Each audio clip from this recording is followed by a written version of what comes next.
Inicio, ya que está Rolando Cordera aquí, de una vez, doy inicio a nombre del doctor Cordera, agradeciéndole mucho a Samuel Ponce de León, que es el director del Programa Universitario de Estudios de la Salud, que haya aceptado estar aquí en el Seminario Universitario de la Cuestión Social para poder hacer escucharlo en términos de reflexiones de la pandemia o de la situación que estamos viviendo. Samuel, muchas gracias y una disculpa por los inconvenientes.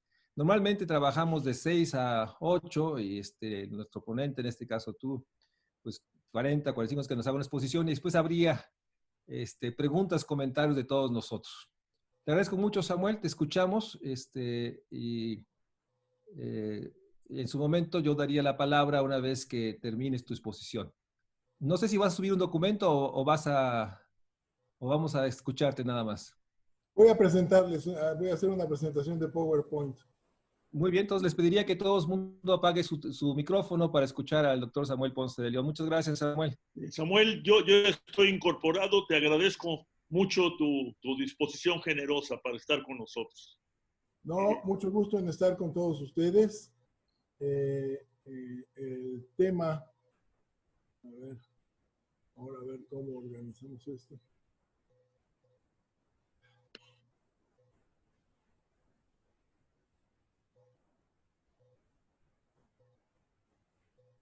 Un segundo, ahora sí vamos a tener que esperar tantito.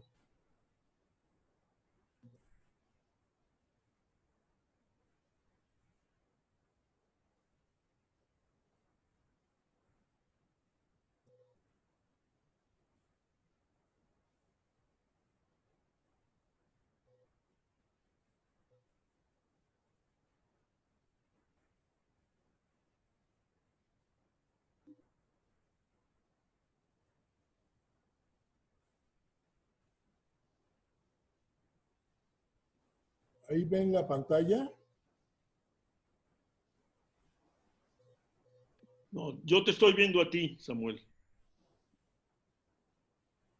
Tienes que poner en share.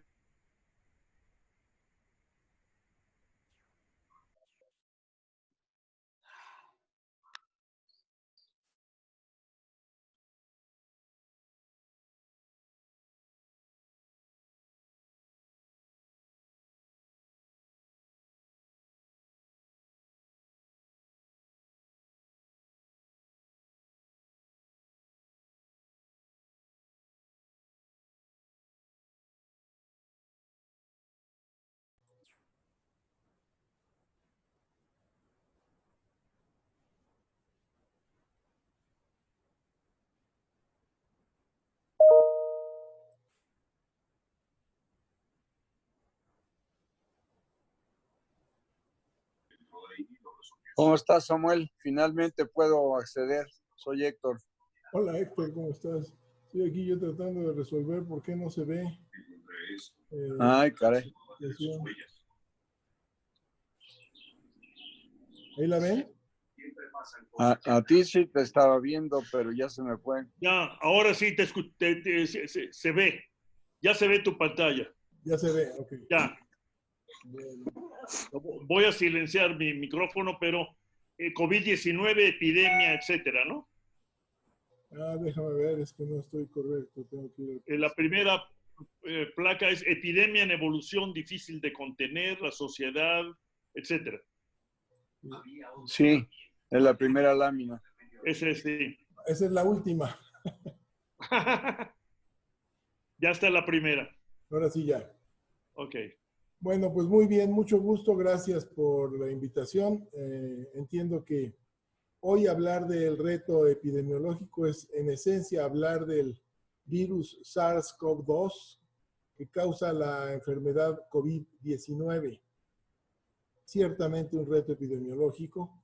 Y déjenme tratar de anotar que vamos a hablar de la epidemia, vamos a hablar del virus, vamos a hablar de cómo se transmite el virus, vamos a hablar de dónde estamos. Y quiero empezar trayendo este grabado que todos ustedes conocen, la ola de Kanagawa, un grabado que desde mi punto de vista da una perspectiva de la fuerza de la naturaleza. No necesariamente en medio de la tormenta, pero la ola es inmensa y se ven las barquitas frágiles que tratan de avanzar poco a poco. Y es la manera en que gráficamente trato de entender una pandemia como la que tenemos. Un tsunami que ciertamente no es posible de detener. Hay que asumir que llegue el tsunami y hay que tratar de básicamente gestionar que los efectos sean los menores posibles, pero tenemos que entender que no hay forma de escapar de los efectos ni de los impactos que tiene una epidemia con estas características. Una epidemia se configura a partir de un agente infeccioso que tiene una capacidad de contagio importante, que tiene la oportunidad de entrar en contacto con los seres humanos y de causar un cuadro clínico que puede tener una mayor o menor gravedad. Y este agente infeccioso se expone a una población susceptible. Esto quiere decir que los individuos y las poblaciones no tienen ninguna historia de contacto con un virus similar a este y por tanto no tienen ninguna inmunidad específica. Son completamente vírgenes a esta exposición. Y esto se tiene que dar en un ambiente predisponente que lo determinan por un lado la densidad de los habitantes en muchas zonas urbanas y su movilidad. Seguramente ustedes recuerdan estos mapas globales con los continentes que señalan la frecuencia de los vuelos internacionales que van de China a Japón, a Europa, a Estados Unidos, y la epidemia se movió siguiendo estas rutas precisamente. Estas son las rutas en donde se transporta el virus. Déjenme hacer una rápida síntesis de lo que ha ocurrido.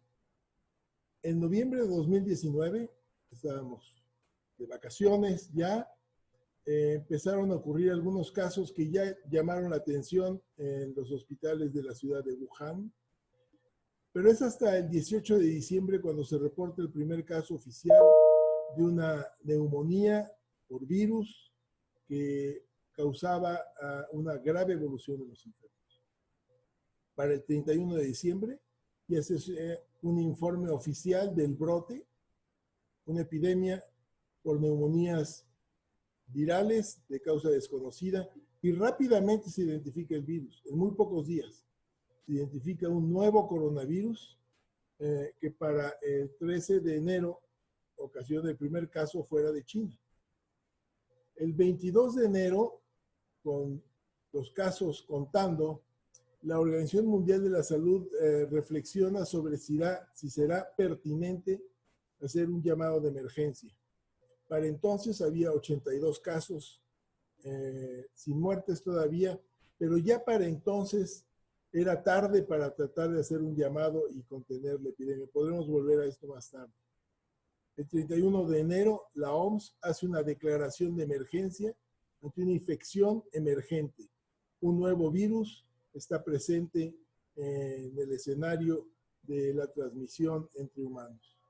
La pandemia se declara el 11 de marzo y para hoy llevamos ya 19, 20 semanas, llevamos más de 5 millones y medio de casos y casi medio millón de muertes a nivel global y pronto celebraremos los primeros 100 días de la epidemia en México. El 28 de febrero fue que se detectó el primer caso.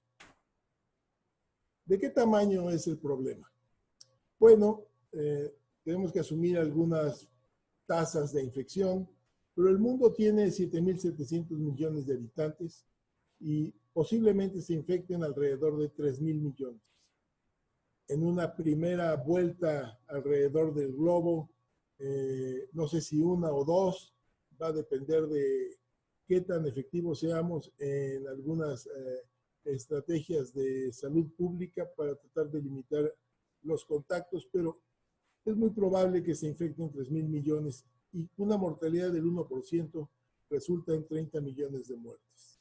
Esto ocurre en medio de una economía global que estaba en recesión y que cae en picada como consecuencia de los elementos sumados, y nos plantea un futuro que ciertamente va a ser diferente a lo que podríamos haber supuesto apenas en nuestras celebraciones de fin de año. No sabemos cómo, pero sí podemos apuntar desde ahorita en que sí vamos a ser más pobres, sí vamos a tener muchos muertos, sí vamos a tener muchos problemas con los sistemas de salud globales, y sí vamos a tener que aprender a vivir con una interacción social diferente, a la distancia. Los problemas que plantea este nuevo virus pues son muy diversos. Ya planteábamos que no hay ninguna inmunidad preexistente y que la contagiosidad del virus es importante. Han habido hablar de la R0, que es el número de gentes que se pueden infectar a partir de un caso.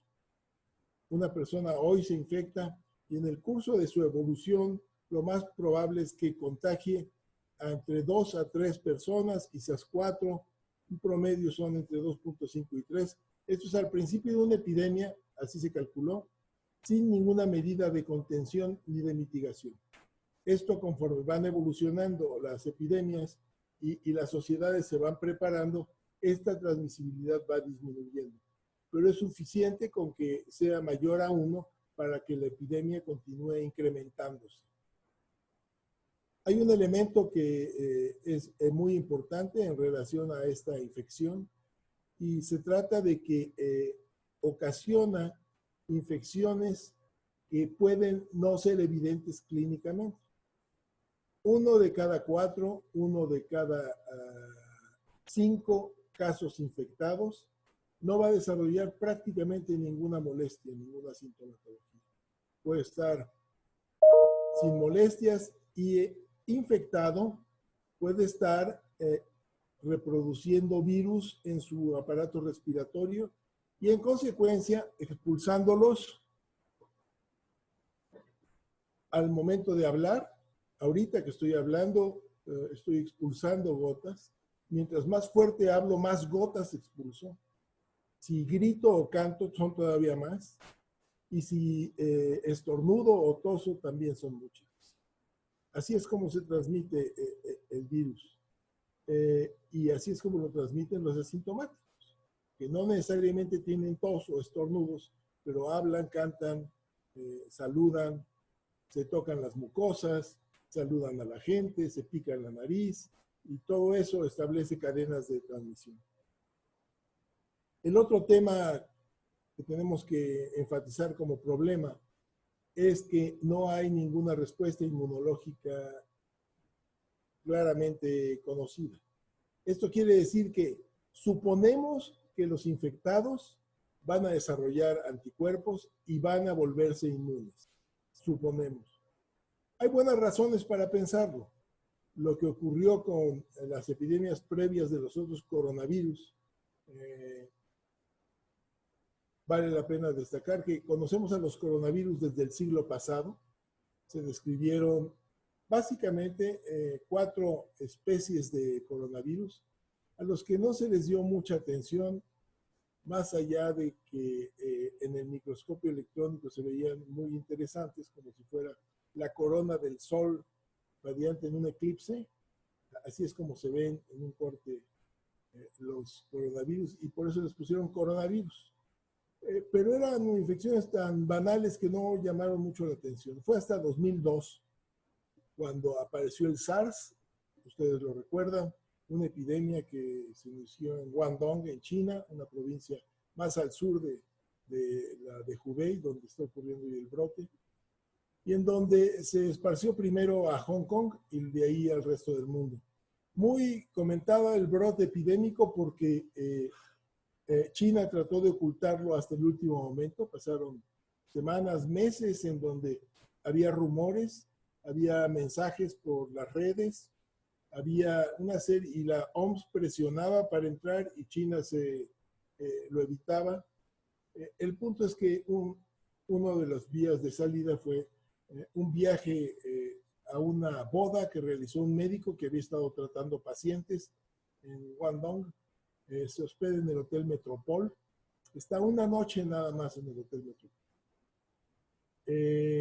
A partir de ahí, aproximadamente casi una docena de personas, la mayoría que compartían el piso, pero no todos, seguramente compartieron el elevador, se fueron a otras partes del mundo, a Canadá, Europa, Italia, Francia, Reino Unido, algunos Estados Unidos, Australia, y ahí empezaron epidemias. Vietnam, desde luego, tuvo una epidemia grave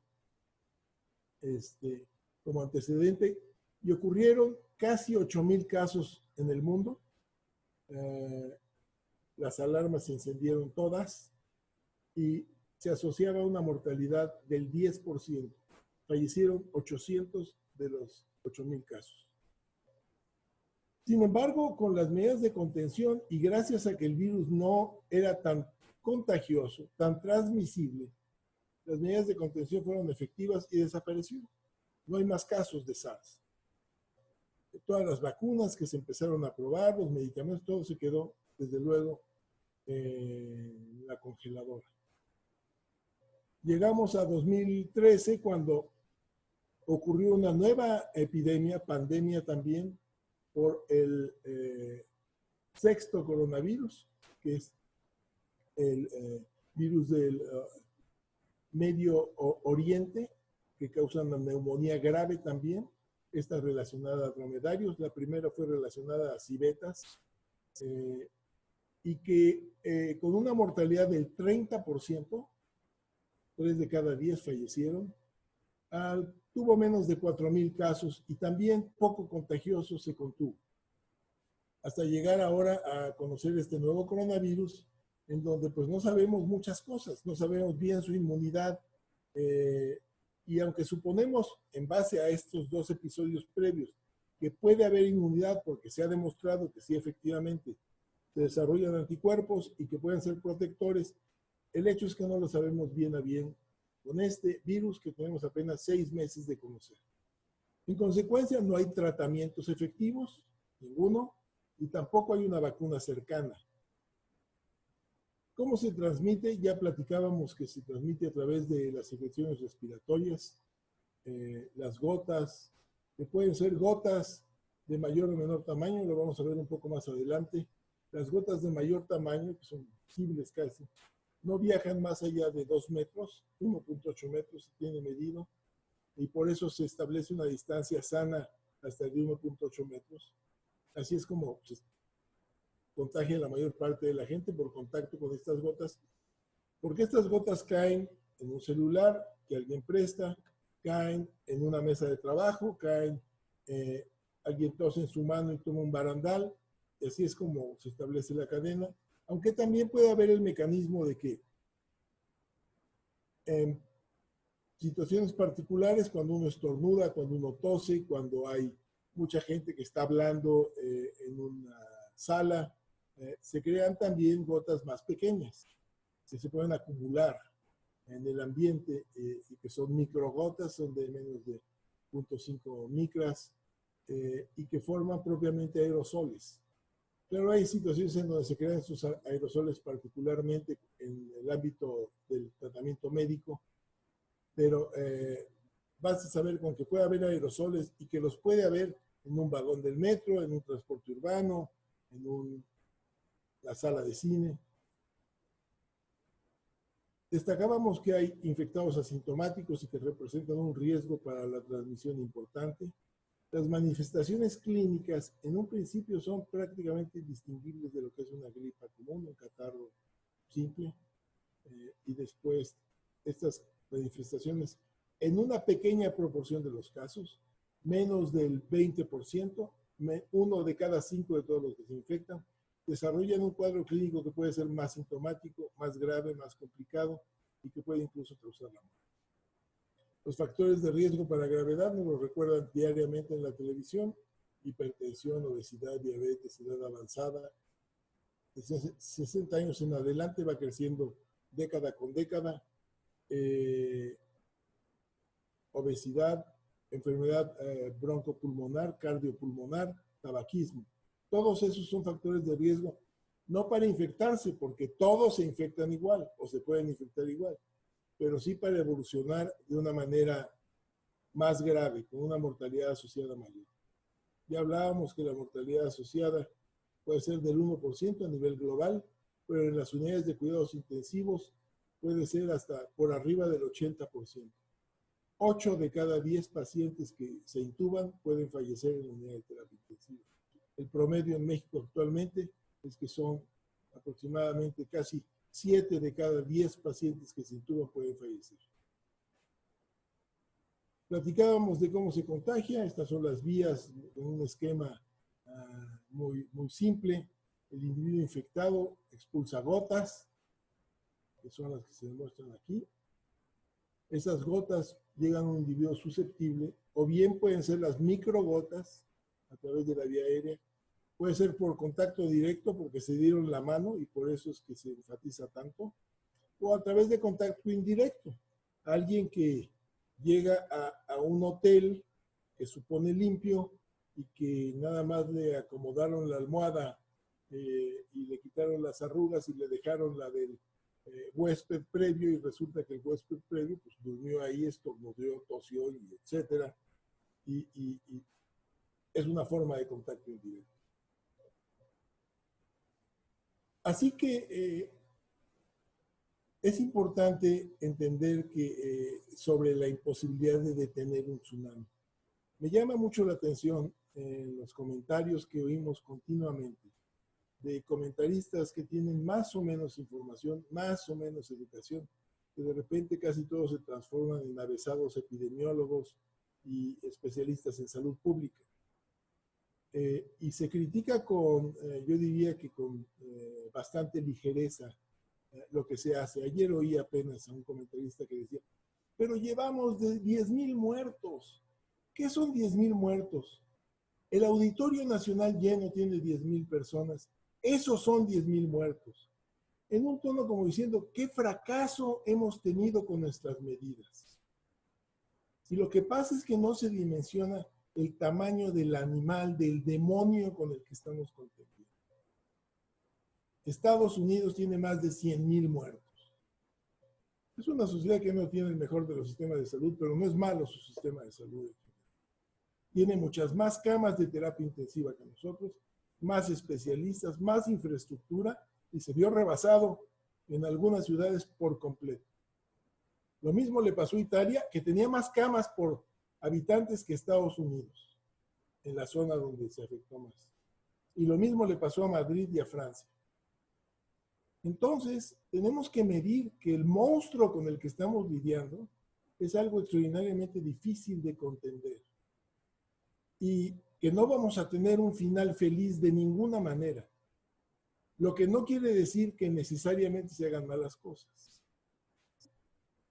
El objetivo para atender un problema de este tipo es básicamente administrar los riesgos, tratar de limitarlos y tratar como objetivo central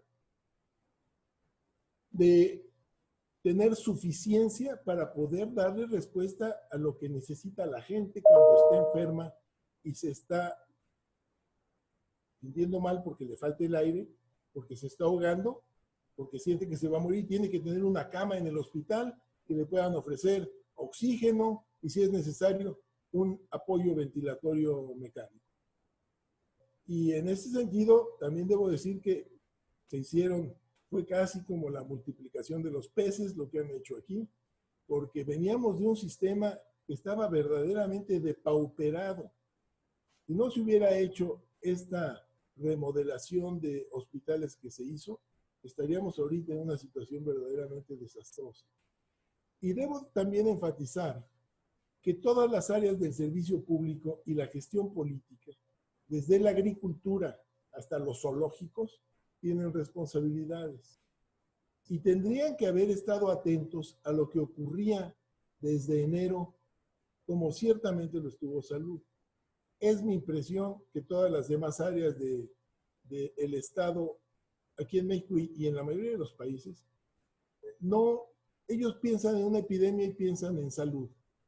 Y es salud el que lo tiene que atender, cuando el tema es de economía, de hacienda, de comunicaciones, de todos los sectores, porque ustedes lo están viendo ahora con lo que estamos viviendo pues en todas partes.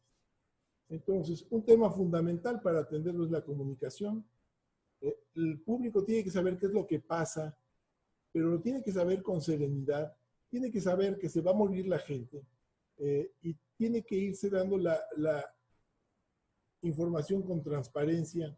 Y es uno de los puntos en donde se rompe la comunicación con mucha facilidad, porque es muy difícil ser explícito en muchos temas. ¿Qué se considera un caso para el punto de vista del reporte epidemiológico? Un caso es un paciente que tiene un cuadro clínico de COVID y que tiene la prueba positiva. Si no tiene la prueba positiva, aunque yo crea que tiene COVID y lo trate como COVID, no cuenta para la estadística oficial. Y esto es real aquí y en Estados Unidos y en todas partes del mundo. Es la recomendación para cuantificar casos. Depende entonces, por un lado, de que haya disponibilidad de pruebas, y ese es otro tema que podemos ver más adelante. Establecer un sistema de vigilancia a través de pruebas o de modelos matemáticos y de control, establecer medidas de salud pública y de atención médica, y eventualmente poder establecer una preparación estratégica para prevenir lo que viene, porque tenemos que entender además que hoy estamos en el principio. Esto no se acaba en 2 meses ni en 3 meses. ¿De dónde venimos? En esta gráfica se demuestra la capacidad de camas de terapia intensiva para los países miembros de la Organización de Desarrollo Económico, la OCDE. Adivinen ustedes quién está en el último lugar. México. México por abajo de Chile, México por abajo de Irlanda, México por abajo de Hungría, en número de camas de terapia intensiva. Y podríamos repasar cada uno de los temas de la infraestructura en salud en México, y en todos estamos en el penúltimo o en el último lugar. De ahí veníamos para contender con un problema como el que estamos contendiendo. Entonces, un sistema de salud con déficits en todas las áreas, con mantenimiento y conservación inexistentes. Ustedes lo veían seguramente cuando llegaban a ir a algún hospital, incluso en los institutos nacionales de salud, el estado de los elevadores, por poner un ejemplo. Porque nadie más puede tener acceder a ver cómo están los ventiladores o cómo están los quirófanos o cómo están. Pero lo que se ve, a todos lados falta mantenimiento. Insuficiencia presupuestal, insuficiencia de recursos humanos y de equipamiento. Y esto nos cae en esta situación, en un proceso de cambio de administración y un cambio radical del sistema de salud. Exactamente en medio, ahí tenemos que contender con la epidemia. Y en función de este contexto, tenemos que entender lo que ha armado la Secretaría de Salud, jalando, yo diría que casi arrastrando a la Secretaría de Hacienda y de Economía y del Trabajo, para que vayan dando suficiencia en todo. A mí me consta que meses atrás se pidieron ventiladores, se pidieron equipos de protección. Las compras se hicieron en el último momento y no las hacía Salud directamente las compras. ¿Qué trata de hacer la gestión de la epidemia? Bueno, ustedes ven esta gráfica en donde la curva azul es lo que representa una transmisión de una epidemia fuera de control. Abajo es el tiempo, arriba es el número de casos. Una epidemia sin control pues ocurre rápidamente, ocasiona un altísimo número de infectados, de muertos, satura, acaba el sistema en ese momento y cae y se acaba en un determinado tiempo. No queremos que ocurra esto porque tenemos un sistema de salud insuficiente. De entrada era insuficiente. Ahora con esta carga adicional pues es un problema. Entonces se decidió con antelación modificar nuestro aparato hospitalario y los institutos y muchos hospitales generales y de especialidades se transformaron en hospitales para atender el problema del COVID, para poder recibir a los pacientes que llegan y llegan y llegan, a pesar de que la morbilidad asociada, ya lo señalábamos, en menos del 15% ocasionan problemas graves y menos del 5% van a requerir terapia intensiva. pero es un gran número de infectados el que tenemos. Entonces, lo que buscamos o lo que se busca en salud pública es decir, bueno, no quiero esta curva azul y ojalá que me pueda tocar una curva como la roja. Entendamos que el área de cada una de las curvas es la misma. Ocurre el mismo número de infectados, pero ocurren en tiempos diferentes. Aquí da tiempo de ir atendiendo a los pacientes y de ir gestionando su tratamiento, darlos de alta y llegan los nuevos, y así por un periodo que se puede extender y que en sentido estricto es muy difícil de decir con exactitud, esto va a acabar el 21 de junio. Imposible. De repente nos equivocamos y nos comprometemos a decir, bueno, pues a lo mejor va a ser para la tercera semana de junio que esto va a empezar a disminuir. Pero es imposible determinarlo con exactitud. Las fórmulas matemáticas y los modelos los usamos para tratar de aprender una realidad que es extraordinariamente compleja. Estamos hablando de un virus que tiene un comportamiento de persona a persona, cómo se comporta la población. Hoy tenemos una población en la Ciudad de México que está harta del confinamiento, que ya quiere salir, que se le cuecen las habas por ir a ver un escaparate o, en una altísima proporción, ir a buscar su comida. Porque este ha sido, yo creo, un terrible error, no sé, ustedes son los expertos, en términos de no haber proporcionado despensas, haber creado sitios para alimentar a la gente, comedores, en muchas zonas del área conurbada de la Ciudad de México y en la Ciudad de México. Pero bueno, estamos hablando de, entiendo también, una ciudad de 20 millones con su área conurbada. El punto es que lo que buscamos con las medidas de contención, que ya las vimos y son las únicas, la distancia, la higiene, el cubrebocas, el escrutinio propio, y si estoy infectado no me muevo de mi casa, no salgo porque no quiero contagiar a los otros. Esto implica una responsabilidad social, yo diría que bastante avanzada, en donde no sé qué tan bien estemos nosotros.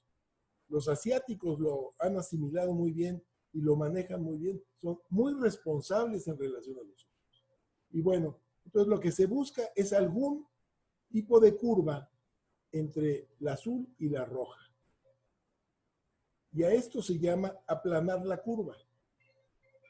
No tener esta curva azul, tenerla más hacia abajo, es aplanarla. No quiere decir que se comporte como la línea negra aquí punteada. Eso no existe en ningún lado. Y creo que es un concepto no demasiado difícil de entender. Empero, la situación se presentó de esta manera. Este es el principio de marzo. 500,000 de casos después de apenas 2 meses de evolución de la epidemia. 500,000 de casos en el mundo y todavía no llegamos a los 6 meses y estamos ya mucho más allá en los números. Pero déjenme volver un poco a la vigilancia y en dónde estamos en México.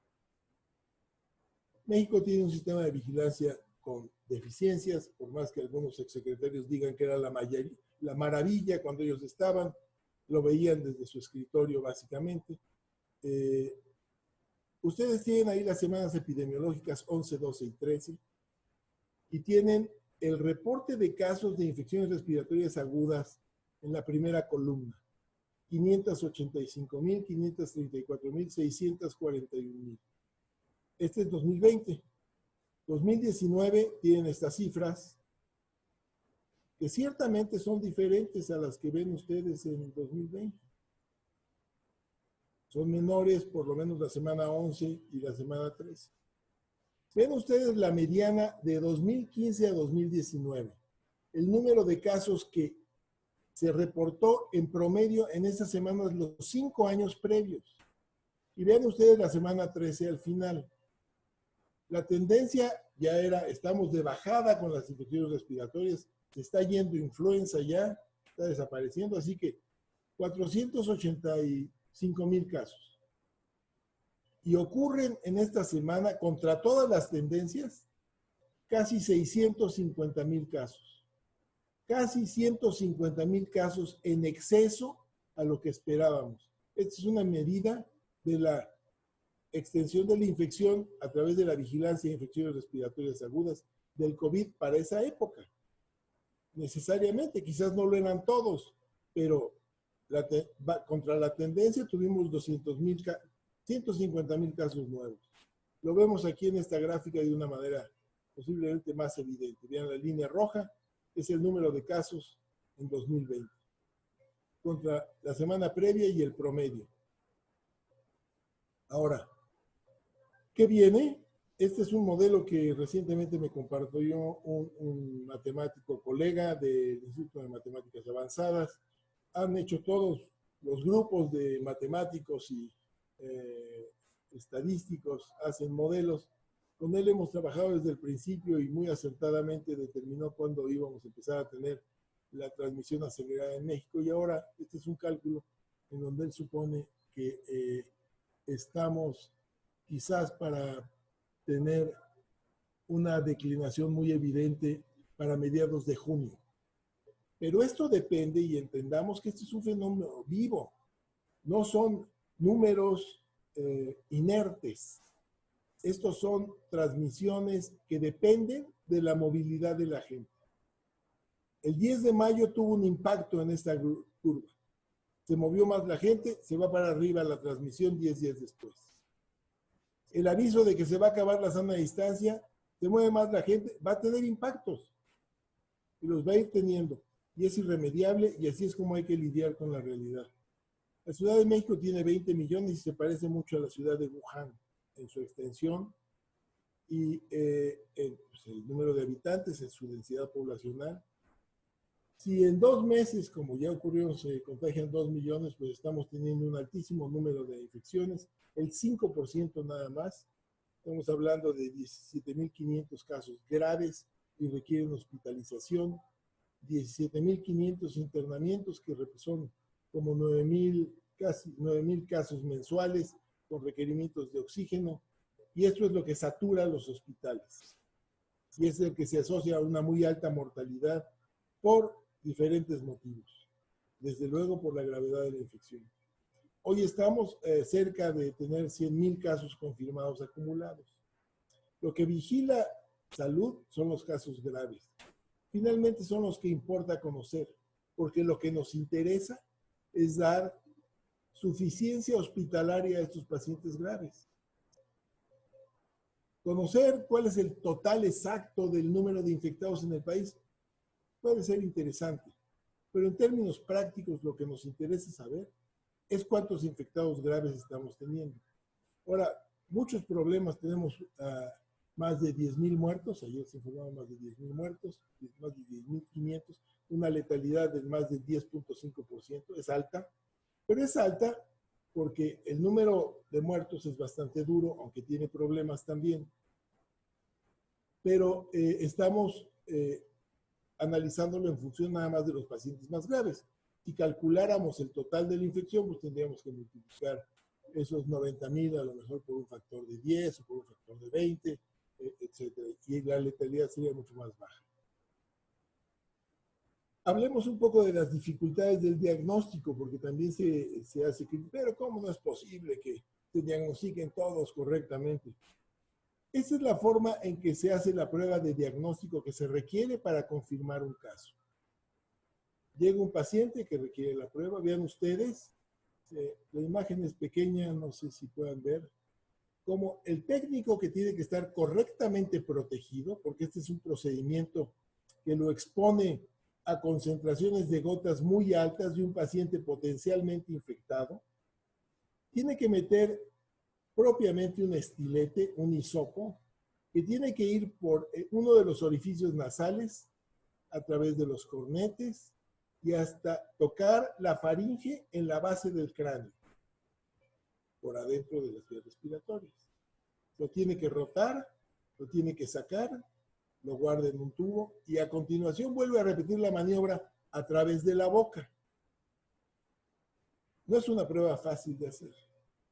Es una prueba además que per se el método da máximo de sensibilidad del 80%. 1 de cada 5 se pierde es un falso negativo. Eso y otros factores como llega un paciente que falleció al entrar al servicio de urgencias y tenía claramente un cuadro de COVID, pero no se confirma porque pues en una gente que ya falleció, ¿para qué? Si apenas tenemos pruebas para los que están vivos, pues no le hacemos. O fallece y venía de Jiquilpan, porque en Jiquilpan se le detectó la infección, lo mandaron al Hospital General de la Ciudad de México, llega al Hospital General de la Ciudad de México y está internado una semana y fallece y lo trata de reportar el servicio de epidemiología. Dice, no, tú no lo puedes reportar porque este es un caso que ya se detectó en Jiquilpan. Lo tiene que informar Jiquilpan. Y empieza el vericueto administrativo y toda esta explicación se las traigo a colación un poco para que veamos que no se trata nada más de sumar y reportar, que es un poco lo que implican cuando se hacen algunos comentarios, algunos comentaristas. Les decía que estamos empezando. Este es un cálculo que hace MIT para los próximos meses y el próximo año de cómo vienen las epidemias. Es una serie sucesiva de brotes epidémicos para los que difícilmente tenemos un marcador correcto. El mejor marcador para esto va a ser la demanda hospitalaria. Yo pongo mi semáforo en verde y digo todo el mundo regresa a trabajar, a todo dar, porque ya la unidad de cuidados intensivos del 80% de los hospitales está a la mitad de los casos. Ya bajó la demanda hospitalaria. Muy bien. Y me estoy así 8 semanas, al cabo de las cuales empiezan a aparecer los casos nuevamente. Porque recordemos que el total de la población no tiene anticuerpos y que la experiencia que estamos teniendo apenas va aconteciendo para una proporción muy pequeña en términos de porcentaje de la población total. Entonces sigue habiendo un gran número de susceptibles que son los que van a ser infectados en estas olas sucesivas de epidemias hasta noviembre de 2021 y más allá si no tenemos antes una vacuna. Este es el panorama de hoy con el número de casos que reportan diariamente, todo el globo. Vale la pena destacar que tenemos la inmensa incógnita de lo que está pasando en África. Y todo esto, desde luego, da los enlaces necesarios para que el virus que apareció en Asia, que brincó a tener un epicentro en Italia claramente, que se distribuyó ampliamente en la zona y que brincó al continente americano con un epicentro en Estados Unidos, que ahora se traslada. Brasil es hoy el tercer país con más casos en el escenario global y va para ser el primero quizás, desafortunadamente. Y de aquí pues va a volver nuevamente a África y de África va a viajar al sureste asiático y del sureste asiático acaso reinicie nuevamente en Asia y va a estar circulando el virus una y otra vez mientras no tengamos una inmunidad de manada, lo que se describe de esta manera, que como manada, como especie, tengamos un 75-80% de las personas en el globo infectados para que la transmisión del virus se detenga y no siga siendo efectiva. Es una gráfica nada más para destacar el crecimiento de Brasil, que es la primera línea, luego viene Perú, luego viene México, en niveles parecidos los de Chile, etcétera, para medir un poco la magnitud de la epidemia. La vigilancia entonces se estableció en base a un sistema de influenza, entendiendo, y yo creo que fue correcto, aclaro que yo no tengo nada que ver con el sector salud como parte de pues, los trabajadores de ahí, pero creo que acertadamente decidieron no hacer el intento por dar un seguimiento a los casos, porque teníamos, a diferencia de lo que ocurrió en Nueva Zelanda o lo que pudo haber ocurrido en Japón o en Corea del Sur, México tuvo muchísimos puntos de entrada de la epidemia Cancún, Tijuana, Ciudad Juárez, la Ciudad de México, Monterrey, Guadalajara, donde llegaron gentes de todas partes del mundo y se establecieron diferentes epidemias a lo largo del país. Y no tenemos la infraestructura para poder decir, a ver, los primeros casos, prueba todos, seguimos a los contactos, aislamientos, porque no tenemos la capacidad operativa para hacerlo. Requiere un ejército de trabajadores poder hacer eso, o una organización ciudadana también particular como puede tener la Alemania. No lo tenemos. Entonces se decidió hacer un modelaje matemático que permitió correctamente decir, a partir de ahora empezamos el entrenamiento con higiene y educación, etiqueta respiratoria, distancia paulatinamente, suspensión de actividades, cubrebocas. Todo eso se ha venido implementando y ha modificado la curva de la epidemia. El proceso de reconversión hospitalaria, insuficiente seguramente, pero un éxito mayor en términos de lo que estamos viendo, en donde sí vemos con el sistema con el agua al cuello, pero también debo decir que sigue respirando. México es un país muy completo. Este es un análisis por municipios de acuerdo a su grado de vulnerabilidad. Esto lo publicó el Instituto de Geografía y lo está actualizando continuamente con datos de salud, de economía, de número de habitantes, de desarrollo social, etcétera. Y a esto ahora lo tenemos también integrado de una manera similar en función de que no haya que no haya infecciones reportadas, y son los que les dieron el nombre de municipios de la esperanza, o lo son por lo menos del desconocimiento, en virtud de que igual podría haber casos que no los reportaron. Y en realidad el abordaje no es tampoco demasiado complicado, no tenemos que tener un sistema demasiado complejo. Para protegernos contra el COVID-19, distancia física es fundamental. Platicaba con un amigo, mi maestro de hecho, en Estados Unidos, y ¿cómo hubiéramos podido detener esto, que la transmisión actualmente fuera ninguna, sin los efectos que estamos viendo hoy? Tendríamos que haber parado el lockdown para todo el mundo durante 5 semanas, en enero. Señores, viene grave, paren sus actividades, se encierran en su casa 5 semanas y se acaba.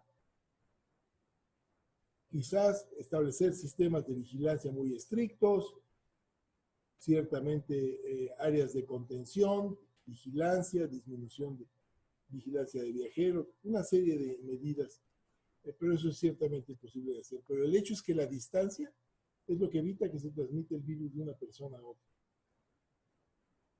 Las máscaras, discutidas algún tiempo, son bastante efectivas, utilizadas correctamente, junto con las medidas de higiene y todo el procedimiento de distancia física y protección de los ojos. Entonces, funcionando esto, podemos volver a tener actividades. Pero tenemos que respetar estas medidas y tenemos que entender que los 2 meses y medio previos ha sido un programa de entrenamiento intensivo sobre esto. No todo se puede resolver en base a un cierre de actividades, porque tenemos una economía que está pues pulverizándose. Ustedes son los que saben de eso. Pero si yo platico con alguien en la calle y le digo, oye, ¿tú por qué andas por aquí? No, a mí el COVID me vale sombrero. Yo tengo que llevar comida a mi casa.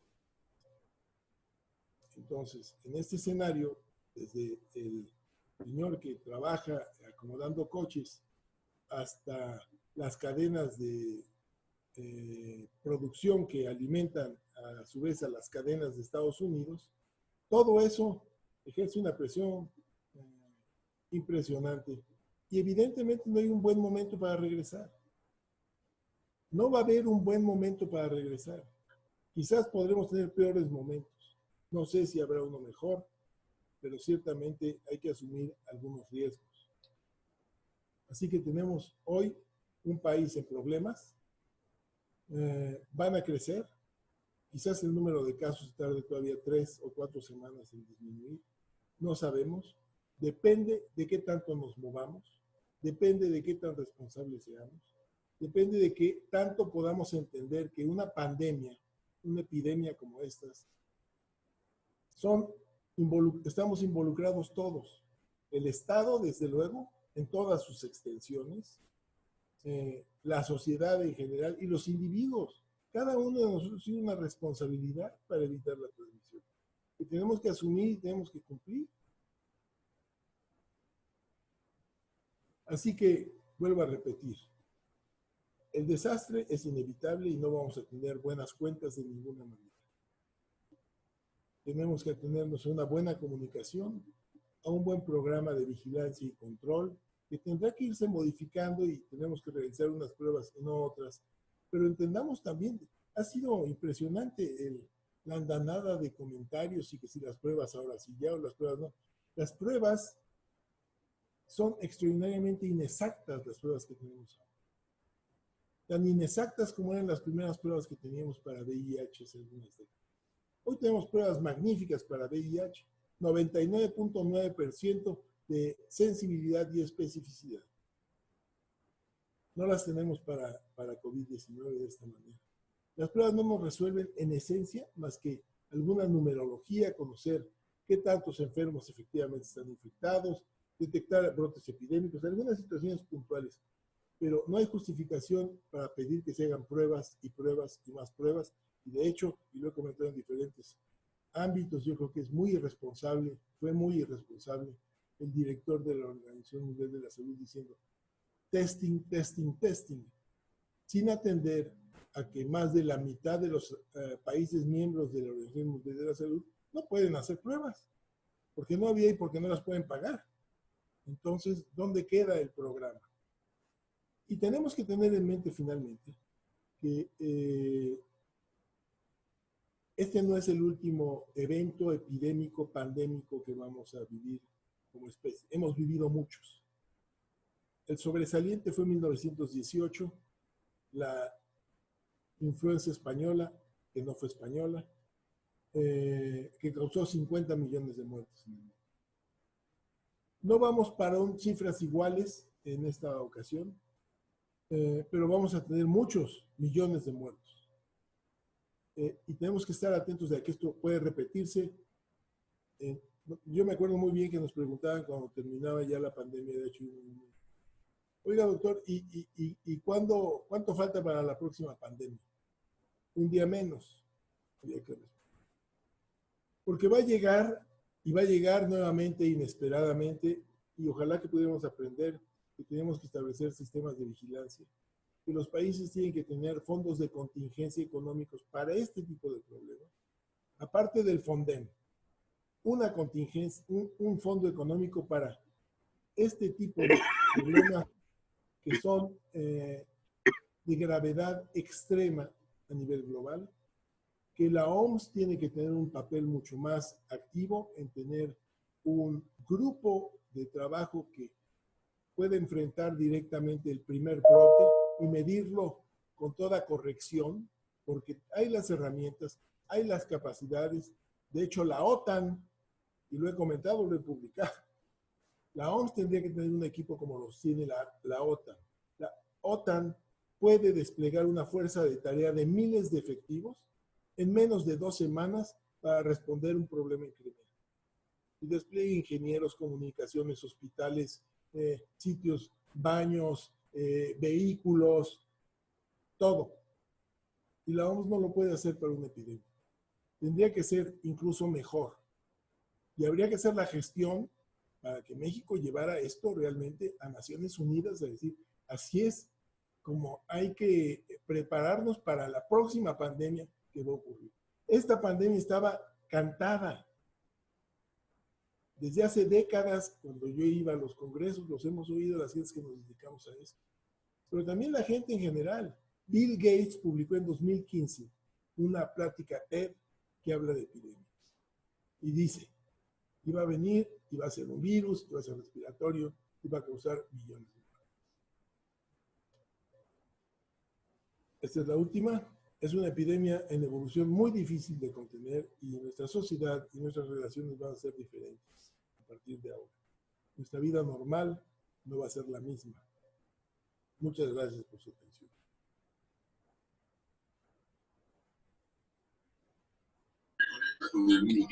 Muchas felicidades.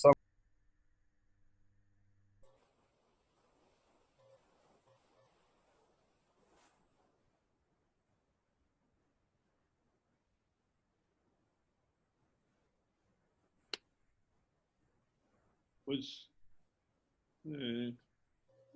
Mario Luis. Sí. Yo solamente quiero agradecerle a... Recibieron mejor esos correos, empezando por este.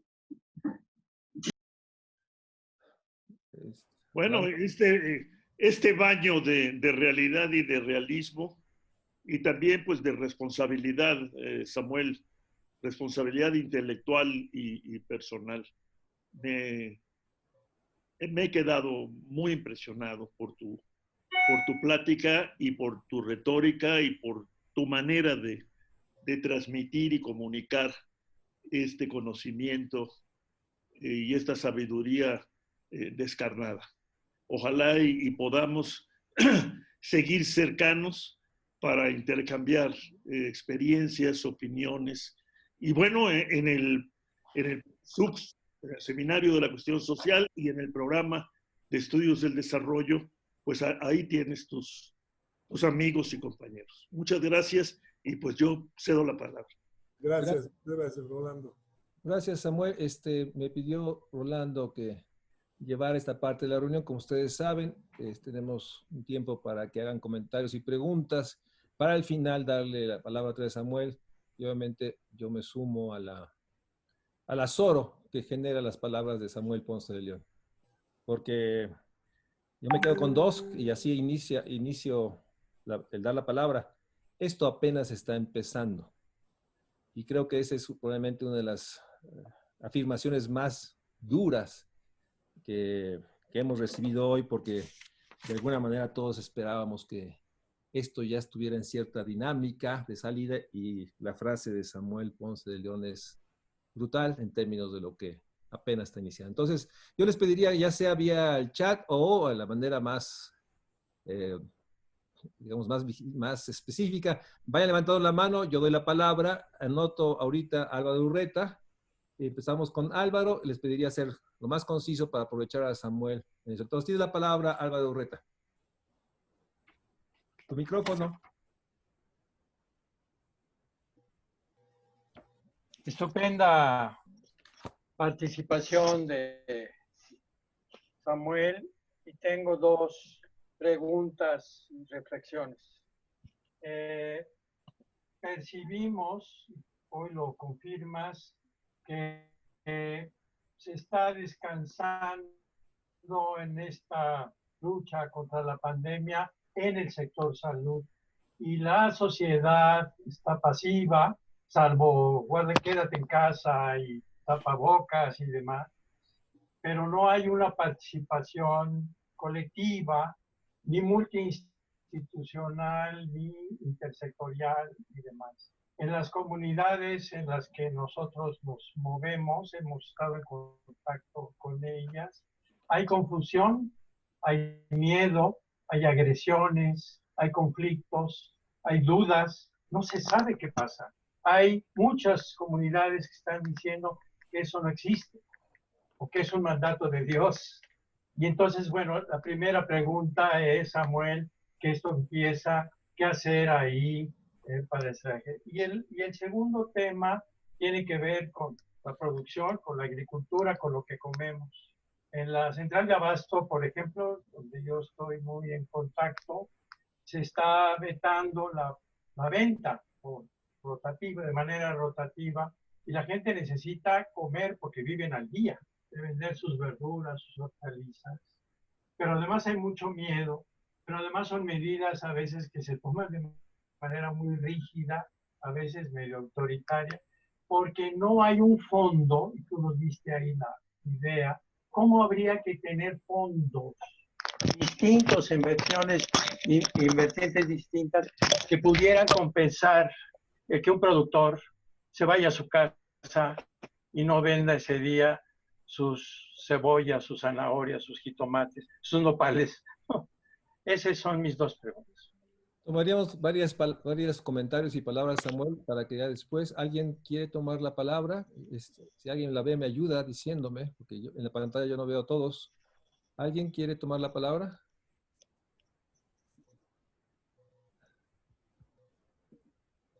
No. Bueno, Ahí está. Héctor. Fernández Varela quería comentar algo y Alicia Sicardi también. Bueno, entonces tiene la palabra Fernández Varela y después Alicia Sicardi. Por favor, Héctor.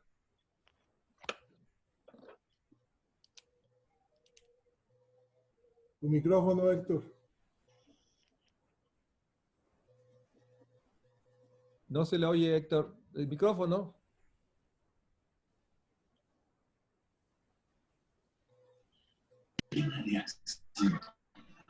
Bueno, ¿se me oye ya?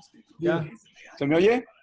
Sí, no, simplemente era para felicitar a Samuel, porque yo creo que fue una explicación muy clara y sobre todo con el uso de un lenguaje pues muy aprovechable para cualquiera, de tal manera que creo que esto debe de darse con más frecuencia para que haya mucho más gente que entienda estas cosas, sobre todo, como dijo Samuel al principio, los comunicadores que ahora se sienten expertos en epidemiología. Muchas felicidades, Samuel. Muchas gracias, Héctor. Alicia Sicardi, por favor. Y bueno, muchas gracias, Samuel, por la exposición muy clara y muy buena para nosotros, para los que estamos tratando de estudiar desde las ciencias sociales, cuáles son los efectos que puede tener la pandemia. Y bueno, lo que te quería preguntar es en torno a si no habría que empezar ya a definir medidas que sean diferenciadas para ciertas zonas de la ciudad. Efectivamente, tenemos el mismo tamaño que otras ciudades del mundo, pero esta es una ciudad con muchísimas, muy grandes desigualdades y ya está visto que está concentrado en el oriente de la ciudad, ¿no? El mayor número de casos. Iztapalapa y Gustavo Amadero están en una situación muy difícil. Entonces, el quédate en casa, en una casa donde el tamaño de la casa es muy reducido y el número de miembros de familia es muy alto, es muy difícil. Hemos tenido algunas entrevistas con la delegada, con la alcaldesa, con Clara, y cómo le dice a la gente que se quede en la casa cuando no tiene las condiciones básicas, y cómo hacemos con lávate las manos todo el tiempo, cuando en Iztapalapa todos sabemos que el agua no llega en situaciones normales, mucho menos ahorita que hay una gran demanda de agua en toda la ciudad. Y está comprando agua. La alcaldía está comprando pipas de agua de otras zonas porque no puede sacar lo que hay en las tuberías para ponerlo en las pipas para dárselo a aquellos que nunca tienen. Entonces yo no sé si no habría que empezar a trabajar de manera diferenciada a nivel de las alcaldías y de los municipios. Del lado Nesa, Chalco, es lo mismo, ¿no? Digo, Ecatepec es el peor de todos. Entonces me gustaría saber si ustedes están pensando en cómo se podría trabajar en esas zonas. Gracias, Alicia. ¿Alguien más? Si alguien lo ve, por favor avísenme. Si alguien más levantó la mano. O... Tonatiu, por favor. Gracias, Samuel. Muy importante y valiosa la presentación, le agradezco mucho. Pero estoy pensando en acciones preventivas. No tengo certeza de la información, pero parece que Vietnam hizo estrategias de prevención, por ejemplo, utilizando cubrebocas de manera muy temprana. Y la pregunta sería una hipótesis fantástica, pero ¿qué pasaría si el día de mañana toda la población tiene plena disponibilidad a mascarillas N95 y guantes al salir a la calle? ¿Sería esto útil, importante? ¿Cuánto impactaría? Estoy pensando en iniciativas de carácter preventivo un poco de carácter material más directo a las personas que pudieran ayudar. ¿Este tipo de estrategias tiene sentido? Gracias, Tonatiu. En el chat hay dos preguntas. Una de Cristóbal Ortega, que no sé si está ahí, pero si no leo su pregunta. ¿Cuál sería la estrategia más propicia en la cual una urbe como la Ciudad de México puede regresar a la nueva normalidad? Y también en el chat está una pregunta de Alejandra Delgado, que dice, nadie menciona el estado de nuestros sistemas inmunológicos frente al virus. ¿No juega un papel importante? ¿No sería útil sugerir que la gente se ocupe de ello? Esas son dos preguntas que están en el chat para Samuel. ¿Alguien más quiere un comentario? Le damos la palabra a Samuel. Ustedes díganme. Si no hay nadie más, que haga... Paulette. Paulette Dieterland, por favor.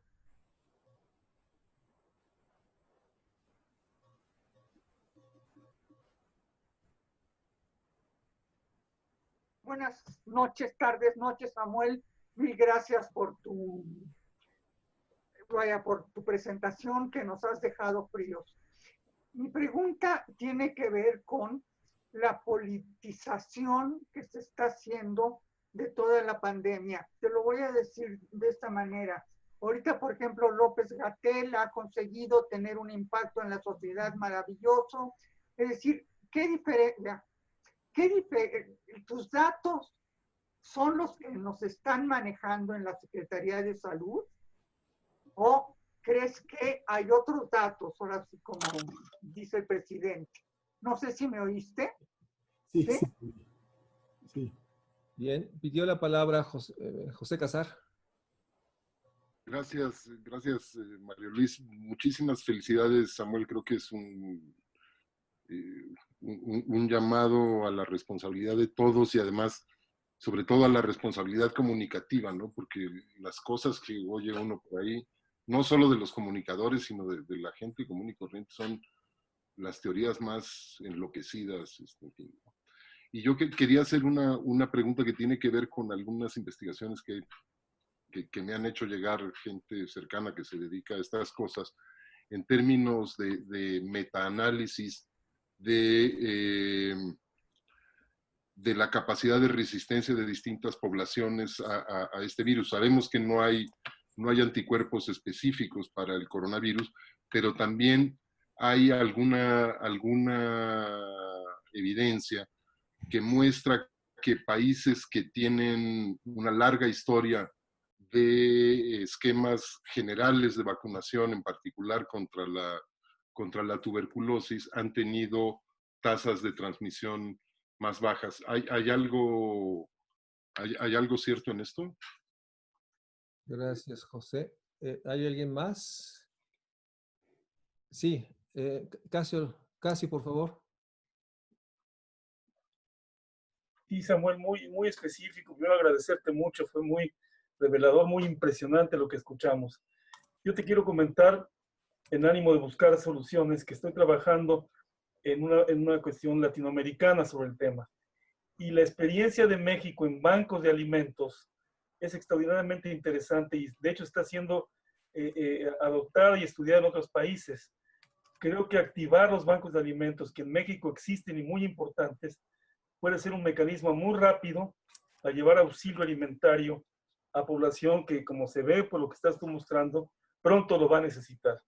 Hay muchas experiencias, creo que las mexicanas son de las buenas, pero en Argentina hay una cosa que se llama ollas familiares, en Colombia existen comedores familiares, hay toda una red de experiencias latinoamericanas con las cuales yo estoy en contacto, que puede ser útil para desarrollar estrategias, sobre todo, como decía Alicia, en zonas muy necesitadas que pronto van a tener el impacto en toda su fuerza. Hay otras cosas que quería preguntar, pero en obvio de tiempo yo aquí termino y te agradezco mucho esta muy reveladora y muy interesante exposición. ¿Alguien más? Yo, Fernando. Es que no te veo, Fernando. ¿Dónde estás, Fernando? Ya estás ahí, Fernando. Bien, ahí voy. Mira, yo lo que quisiera preguntar es ¿hasta qué punto son válidas las comparaciones de contagios y muertes entre países, dado que el mecanismo de transmisión implica relaciones sociales cara a cara. Por ejemplo, sabemos que los japoneses no se dan ni la mano. A distancia hacen una venia. Sabemos que los japoneses al entrar a la casa dejan los zapatos que traían fuera de la casa y se ponen chanclas para andar en la casa. Pero se las cambian también cuando van al baño. Entonces hay una serie de costumbres sociales y de relaciones cara a cara que son diferentes entre países, lo que a mí me provoca dudas respecto a la pertinencia, la validez de hacer comparaciones y decir, bueno, en este país hubo tantos muertos. Es uno de los factores, porque el otro factor claramente es el estado del sistema de salud, la cantidad de personal médico y paramédico disponible, incluso la distribución de lo que aprendí que se llama comorbilidades entre países es distinto. Entonces, las comparaciones se me hace muy difícil de entender para qué sirve. Y la pregunta sería, bueno, ¿qué piensas, Samuel? Y muchas gracias. Realmente ha sido una plática estrujante, pero maravillosa, porque nos ha puesto los pies en la tierra. Muy bien, tengo a la maestra Griselda Gutiérrez que levantó la mano. Por favor, maestra. Sí, cómo no. Bueno, me sumo al reconocimiento que los demás escuchas han expresado al doctor Samuel por este sano realismo que nos comparte, que me parece que es clave para encarar una problemática de estas dimensiones. Hay un punto en particular, habría muchos también, por supuesto, pero me quiero centrar en uno. Uno de los aspectos en que se hace énfasis como estrategia para encarar esta problemática es la de la comunicación. Lamentablemente, el ruido que hay a nivel mediático hace que mensajes que parecieran sustentados, claros, etcétera, por parte de las autoridades y los voceros, estuviesen expuestos a todos los manejos confundentes a que nos hemos enfrentado todas estas semanas. Y para el público en general es fundamental el que haya mensajes claros, porque entre otras cosas la interpretación suele ser literal. Y yo lo que pienso es que sería fundamental hacer una suerte de ajuste y corrección en esa línea de comunicación, en esa política de comunicación, porque el hecho de que se haya señalado que el 1 de junio se terminaba la sana distancia, se interpreta literal. Y las escenas que estamos viendo en la vía pública, en el metro, así lo leyeron. Se acabó la sana distancia. De manera que el repunte que esto va a representar en días próximos es verdaderamente alarmante. ¿No sería conveniente en ese sentido hacer una corrección pública y volver a enfatizar la relevancia precisamente de ese aspecto, el de mantener la sana distancia, aunque como bien señaló Samuel, no hay un momento ideal para retomar las actividades? Bueno, se están reiniciando. Pues entonces tiene que haber una política de comunicación clara y contundente. Gracias. Gracias. Si no hubiera otro comentario, le daríamos la palabra a nuestro ponente. Por favor, Guadalupe Valencia, por favor, qué gusto verte. Guadalupe, tienes la palabra. El micrófono. Micrófono. Algunos autores, algunos analistas han llamado la atención de la disyuntiva, la tensión terrible entre lo que llaman la bolsa o la vida. esto es la vida o la economía. Parece que estamos llegando a un momento donde tendremos que elegir, pero no todos pueden, como bien lo señaló la doctora Sicardi, elegir el cuidado de la integralidad de la persona y de la vida. Y en ese sentido, creo que es urgente que ideemos formas de solidaridad social que conduzcan a que más compatriotas puedan realmente guardarse con menos costos y sin hambre, con alguna despensa en casa. Creo que podríamos hacerlo como universitarios, planear algunas acciones que pudiesen, si no solucionar el problema, coadyuvar a que esta disyuntiva sea menos terrible de lo que aparece.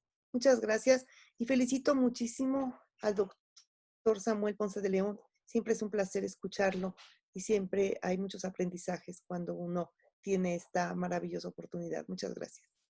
Gracias, Lupita. ¿Alguien más sin la palabra? Si no, le daríamos la palabra a Samuel. Yo tengo más una pregunta. Algunas gentes están buscando afanosamente una prueba de COVID para ver si ya les dio, y en ese sentido, este supuesto de que generan anticuerpos y tienen menor riesgo. Según entendí, no hay evidencia de que no puede ser, digamos, recurrente el contagio, incluso con aquellos que ya lo tuvieron una sola vez. Dicho eso, Samuel, tienes comentario, nuevamente agradeciéndote muchísimo que estés en el seminario y adelantando lo que dice el doctor Cordera. Eres invitado permanente a este seminario, así que seguramente te tendremos todo esto. Samuel, por favor. Sí, bueno, muchas gracias a todos ustedes por su interés, por sus preguntas y por sus muy amables comentarios. Vamos a empezar, es una lista larga. Ciertamente sí faltó esta interacción entre los otros sectores con el sector salud. Siento que se quedaron pasmados los demás secretarios y secretarias viendo qué era lo que pasaba, volteando a ver qué era lo que iba a decir López-Gatell cuando ellos tenían que estar atendiendo problemas que estaban ya en su escritorio, pero no se habían visto. Esto es desafortunado, es un aprendizaje que tendremos que tener. Desafortunadamente hay patrones, y hay guías, y hay reglas, y hay algoritmos de cómo responder en cualquier país a una pandemia, pero no los habían leído aquí y no los habían leído en otros países también. Esto es desafortunado. Ojalá que lo aprendamos para después y que lo guardemos en nuestra memoria.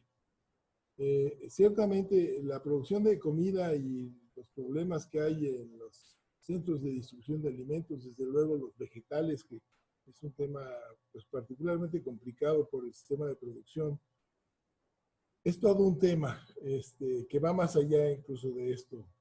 Apenas salió y platicaba con el director de Salud Pública sobre una publicación que salió en The Lancet sobre dieta y calentamiento global. Cómo la dieta tiene un gran impacto sobre el efecto climático y cómo tendríamos que modificar nuestros patrones de dieta. Por tocar nada más el tema de, efectivamente, la producción de comida y la venta es complicadísimo.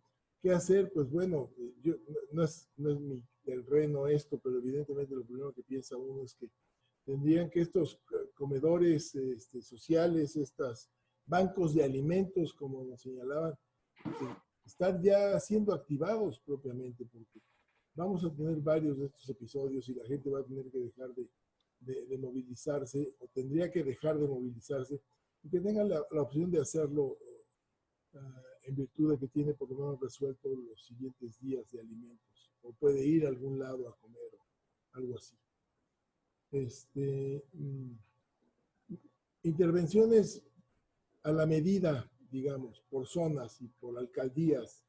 Bueno, es de hecho lo que se trata de hacer actualmente. El problema es que no tenemos un menú amplio de intervenciones. Para todos es lo mismo. Es distancia, es higiene, son cubrebocas y le paramos de contar porque no hay ninguna otra cosa.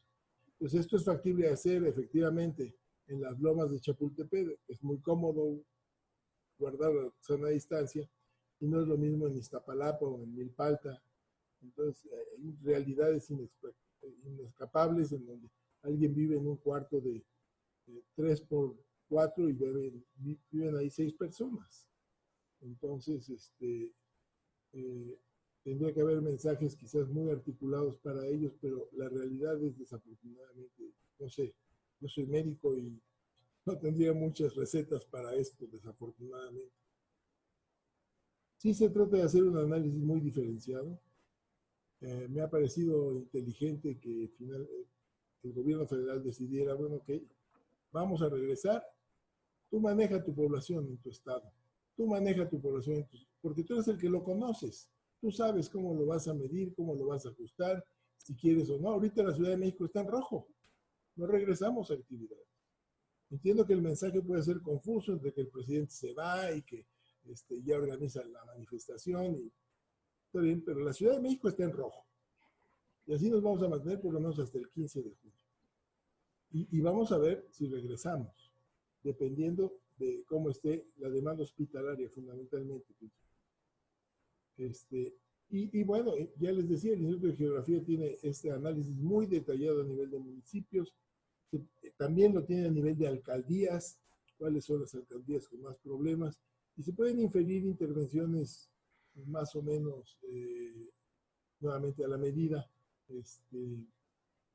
Y yo creo que es un poco el abordaje que se está tratando de hacer. Depende también de la capacidad de cada zona, de alcaldesa, alcalde, o en el caso de la Ciudad de México, la gobernadora de la Ciudad de México, o en los estados también.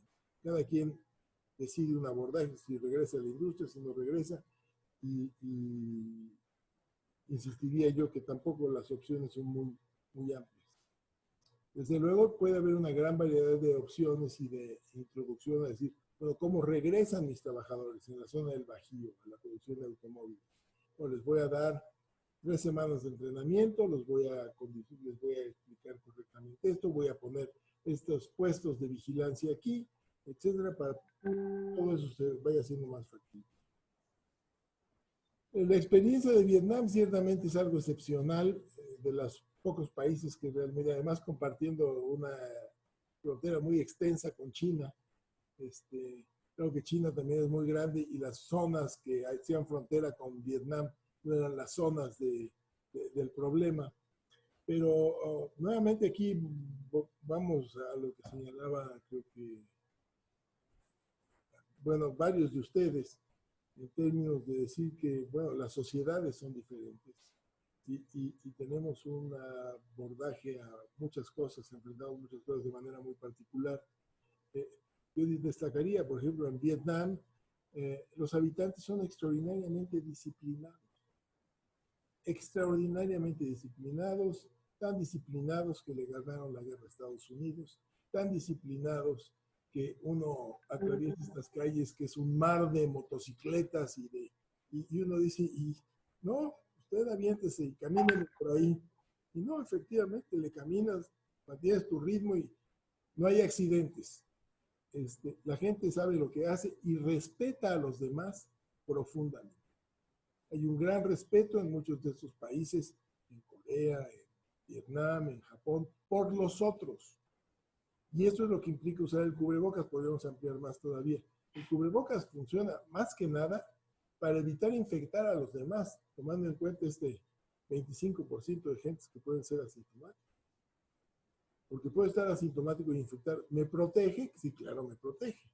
Porque si traigo unos lentes, unos gogles, y me pongo un cubrebocas que me cubre la nariz y la boca, disminuye mi riesgo de entrar en contacto con los aerosoles o con otras gotas. Me pongo una careta todavía más.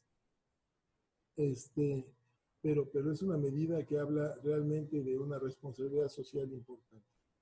Y en ese sentido, por ejemplo, yo no entiendo la discusión que López Gatell traía contra el cubrebocas, que sí, que sí. Porque efectivamente, además es algo que tenemos que aprender a usar en México.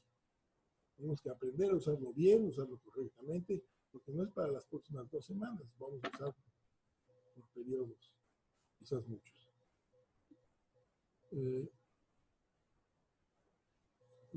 La estrategia, como algo que se puede utilizar. Bueno, yo me imagino que todos los estados en los diferentes niveles, desde los presidentes municipales, tratan de montar alguna estrategia y que sea más propicio o menos propicio, pues depende de las capacidades de cada sitio y nuevamente también del nivel cultural de las poblaciones. Efectivamente, yo también he oído, como todos ustedes, ¿no? Entrevistas o platicado con gente que dice, no, esto de la epidemia, no sé, no entiendo. No entiendo mucho, pero yo creo que el presidente sí quiere ahorrar las pensiones. Entonces, por eso quiere que se mueran todos los niños. Comentarios como esos que se dan y que un poco reflejan el sentir de alguna proporción de la gente. El estado inmunológico frente al virus, ya lo comentamos, no tenemos inmunidad contra el virus. Y no hay forma de mejorar nuestra inmunidad contra el virus, a menos que tengamos la infección o a menos que tengamos una vacuna en mediano plazo. No hay otra manera. Podemos, sí, efectivamente, tomar algunos esquemas de vitaminas, dejar de fumar, hacer ejercicio, bajar de peso. Todo eso nos ayuda, pero eso no nos da una mejor inmunidad contra el virus. Es absolutamente impensable que la pandemia no se fuera a politizar. Todas las epidemias se politizan, todas. Y toda la gente imprime su ideología en sus comentarios.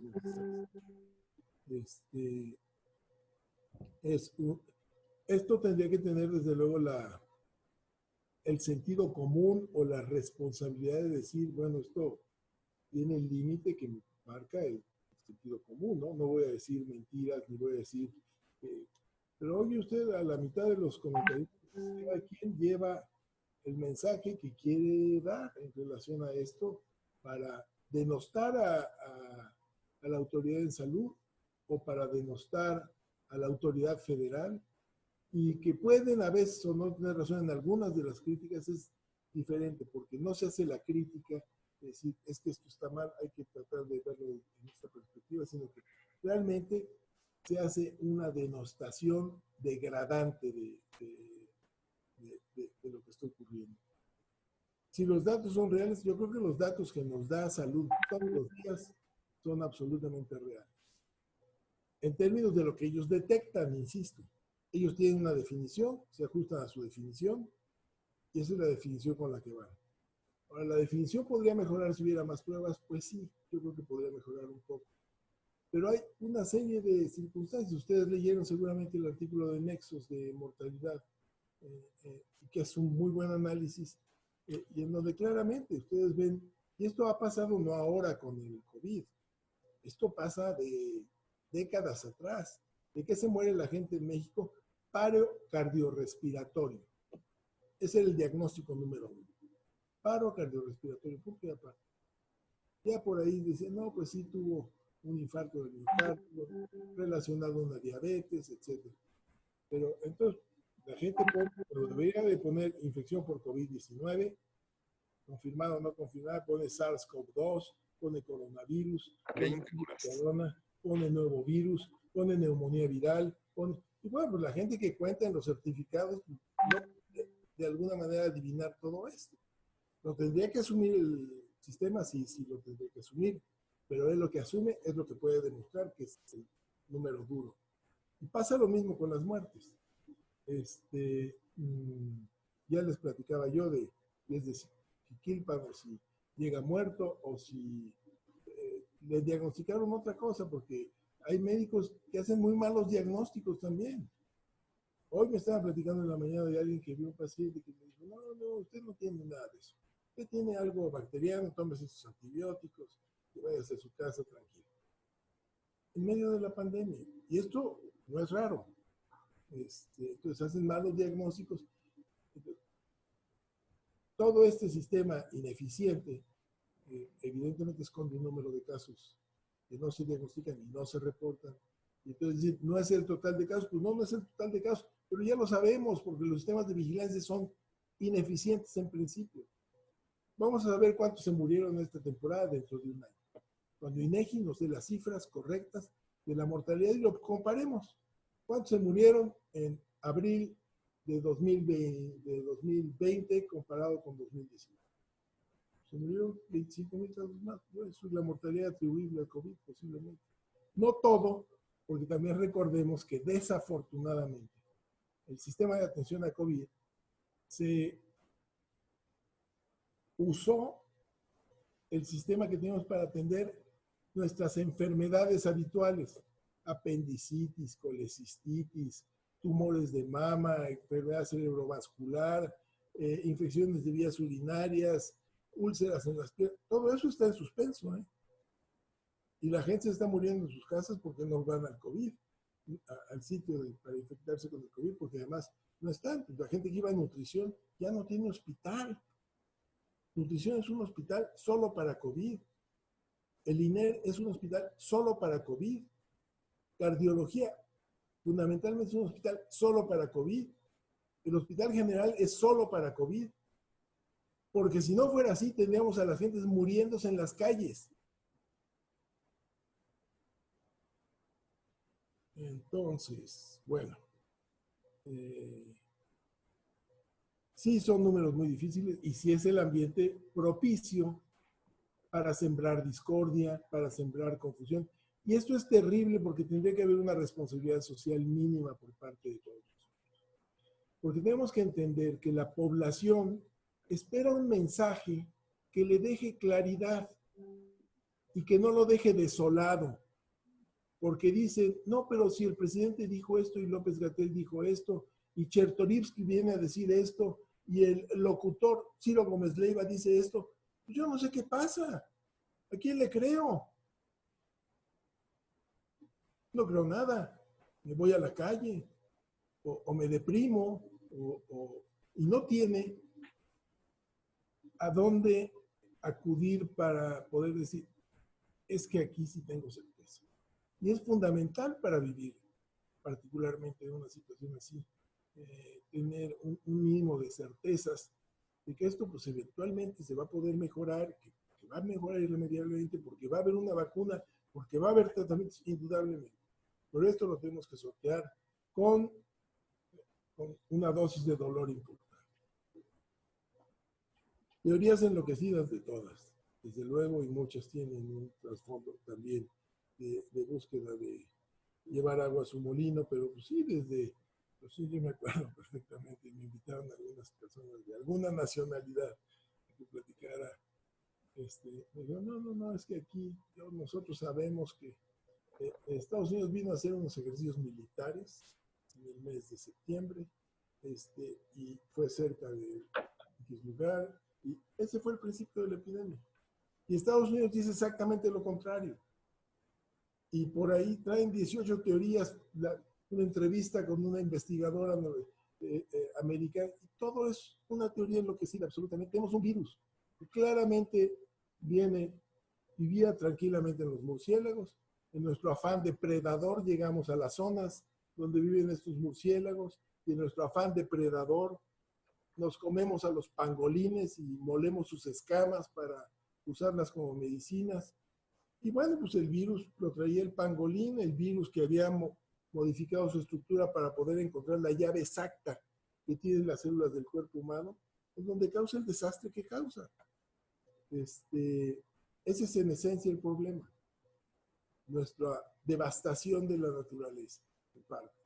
Nuestra falta de respeto a las otras especies. Resistencia de poblaciones particulares, sí hay varias teorías que pueden ser interesantes. De hecho, hay un investigador en nutrición que trabaja con antígenos de HLA que dice que las poblaciones mestizas podrían tener una mayor resistencia a este tipo de infecciones. Nada concreto, pero bueno, algo interesante que puede haber por ahí. La vacuna de BCG se mencionó, no hay mucha base para esto, y varios estudios ya, metaanálisis que no demuestran que haya sustancia en la protección de BCG. Y bueno, pues lo tenemos aquí en México, efectivamente tenemos ahorita una epidemia que es menos grave desde mi punto de vista de lo que ha ocurrido en otros países, pero en los otros países se aplicaba BCG y aquí también se aplica BCG. En Estados Unidos no se aplica BCG, pero en España y en Italia sí se aplica, en China se aplica BCG, entonces es variable esto. Bancos de alimentos yo creo que es muy importante, sería una propuesta que había que tratar de empujar con realmente a los que pueden hacer esto. Comparaciones entre países, yo creo que es importante hacerlas un poco para medir la gravedad de la situación, aunque estrictamente no son las mismas. Nos comparamos, por ejemplo, les gusta mucho comparar a México con Japón o con Canadá o con Corea del Sur, o son completamente diferentes, son epidemias diferentes. Nueva Zelanda, maravilla de respuesta, con 5 millones de habitantes en una isla. Singapur también. Entonces no son situaciones comparables, y creo que no hay tampoco una receta perfecta para resolver esto, de ninguna manera. Y al final del cuento de esta pandemia, vamos a ver que casi todos los países van a tener consecuencias muy similares en términos de la mortalidad, excepto los primeros, a los que sí agarró pues de muy mala forma, muy impreparados. Y yo diría que irresponsablemente, porque como comentaba, esto estaba bastante cantado que iba a ocurrir. Comorbilidades las conocemos todos muy bien. México tiene, además de las circunstancias que ya señalábamos en términos que nos toma con una infraestructura en salud pobrísima, con un cambio administrativo y con un cambio en el sistema de salud, pues además con una población con una muy mala salud. Campeones en obesidad en el mundo, subcampeones en diabetes en el mundo. Entonces, todo eso tiene que ver. Sí, la comunicación se complica y se distorsiona, y ya lo mencionaba. Yo creo que siendo el tema de la comunicación central, tendría que haber un respeto. Y es difícil, además, yo creo que para el Estado decir, oye, aquí hay límites que se tienen que respetar por el beneficio, por el bien común, por el bien de la población. No le metamos tanto ruido al asunto. Pero aquí estamos hablando de que si López-Gatell se postuló él al comité tal, que si fue él o que si fue su novia o que si por aquí, que completamente irrelevante. Y estamos metidos en esa discusión, pero con sangre casi, ¿eh? Se desgarran las vestiduras. Entonces eso realmente muy, yo diría que primitivo casi.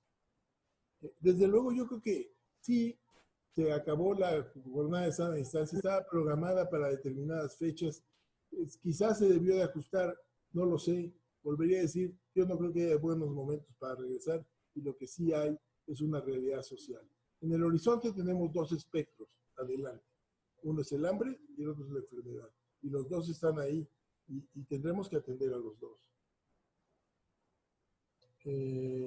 Y efectivamente el tema es un poco la bolsa de la vida, pues sí, así es. Pruebas de COVID para riesgo de contagio. Pues todo esto tiene que ver incluso con las fiestas de COVID que ahora están haciendo, no solo en México, en muchos lugares. Ustedes ven esta presión social por regresar, está presente en todo el mundo, y en algunos lugares con actitudes sumamente agresivas, como algunas poblaciones en Estados Unidos, que salen armados a decir, yo no quiero quedarme en la casa. Entonces, es muy difícil socialmente imponerlo. Hay países que lo han impuesto obligatoriamente. España lo puso una restricción muy dura con la policía. Hay sitios a donde tienen casi indicación de disparar a los que vean en la calle. Entonces, yo creo que no hay abordaje perfecto. Yo creo que el nuestro no ha sido tampoco perfecto, ni cercano a la perfección, pero tampoco el menos malo.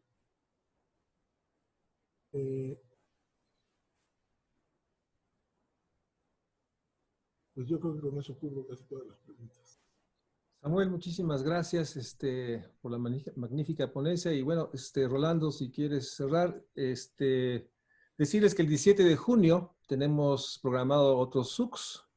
Va a estar la doctora Norma Samaniego para el tema empleo y COVID. 17 de junio, miércoles a las 6, si es que los señores de Anónimos nos permiten continuar con nuestras agendas.